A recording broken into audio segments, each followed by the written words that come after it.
mga mami, nauubusan na ba kayo ng healthy recipe ideas? Never fear, Doc Dex is here. Ayun na. Ayan na. Ito na po. Napakasarap. Pasok pa sa budget. Yan ang promise ni Doc Dex. Yes. Ating gagawin ngayong araw na. Step by step, ituturo na niya sa atin. Let's go! Doc. Yes, ito yung tofu yes. steak. Simple lamang gagawin natin. Siyempre, ipiprito lang natin yung tofu.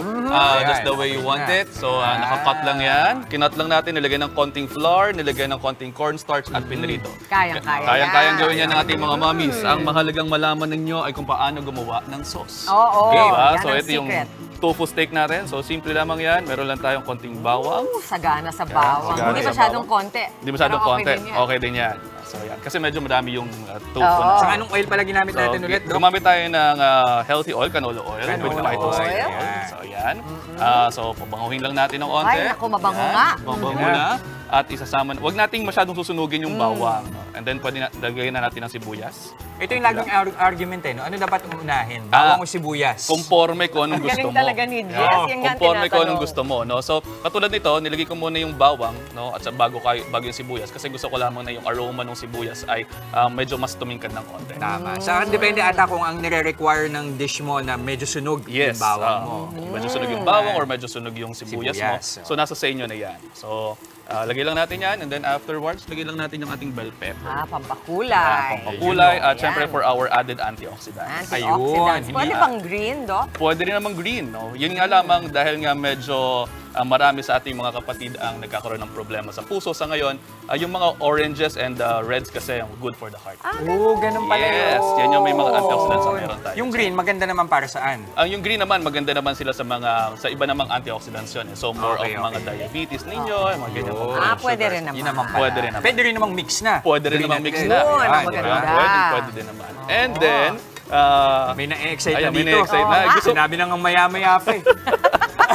Ayaw simple pa lang yan. pigil eh. Ayaw papigil. O, sige, malapit na. Amoy Konti eh. na lang. So, and then afterwards, Hindi pa yung hindi pa yung liquid. sauce. Hindi pa Lagyan yung na natin to. Lagyan na Ito natin na. yung ating tofu. Ito na yung na-prinito nyo na. Pre-fried na siya na tofu. Right. Pero parang ano lang yan, no? Pan-fry lang, Yeah, hindi pan-fried deep-fried, lang, ano, hindi Doc? Pwede rin actually air fryer, Pwede no? ring air Ay, fryer sa para mga may budget. less oil tayo. And then after nyan, no? So pagka yan, habang naluluto yan, konting information muna tayo sa ating tofu. Again, no? Healthy alternative sa meat. No? And then better tayo dyan. At saka, dahil sa mahal ng karne ngayon, no? Dahil sa mahal ng karne ngayon, ang ating pong tofu, pwede nyo mabili sa palengke 5 piso lamang isang piraso saka- niyan. Firm tofu. Sa mga Mr. Dyan, huwag matakot kumain ng Huwag tofu. matakot Tama? kumain ng tofu, hindi po siya nakakapagpaba ng ating mga androgens and testosterone. Testosterone. Ayan. And then lalagay lang natin ng konti ang ating barbecue sauce. Okay. Barbecue sauce Barbecue pala sauce. yan. yan. Gano'ng karami to? Around mga 4 tablespoons yan. Okay. And Hindi then, lang yung simpleng toyo. hindi lang yung simpleng toyo, Barbecue sauce. And Ito then mas this one is oyster sauce. oyster na. sauce. Oyster Paborito ni sauce. Doc tong oyster sauce. Napapansin ko. Kasi may Masarap konting yan. tamis. May konting tamis. Tama-tama yung So, may umami umami. taste. Yan, may umami. Yun, nadali mo. At saka, yan. Kumpleto ang protina nito. Complete protein tayo dito. Nakatutulong din para hindi rin masyadong mataba ang ating mga nakakain. Konti pa. Yung, may mga tumatayo na eh. Mamaya pa, Ayan. mamaya pa yan. Oo. Actually, tapos na rin siya. So, ganun lang kasimple mga mamis. Simpleng-simpleng gawin natin. Pwede nang lumapit yung mga lalapit. Yan, oh. Ayan. Oh, yan. Actually, ito kaluto lang din naman natin kanina Ayun. before natin mag-demo. So, pwede nyo tikman. Madali lang eh, no? Kasi na-fry na yung tofu. Na-fry na yung tofu. Tikman nyo. Oh, ayun. Teka, sige, bigyan natin. Pakita natin. Perfect sa mga on the go at saka mga mami habang nandyan Yes. yung mga bata nakapaligid sa inyo. Tumulong na rin sila. Yeah. Diba? Maganda itong activity din para sa mga bata. Para malasahan nyo rin kung anong tingin nila natin. So, ito. Okay, maraming salamat. Thank you, mami. Oh, yan. Para sa akin kasi minsan yung tofu, parang may pagka-bland yung lasa pag hindi Ah, tama Pag yung hindi tayo pagkakatin. O yan ang challenge sa'yo. Oh, yan. Oh, yan. Tikman mo na. sarap, May ah. lasa ba? Kamusta, Gretch? Uy, in fairness, masarap. Kasi matamis nga.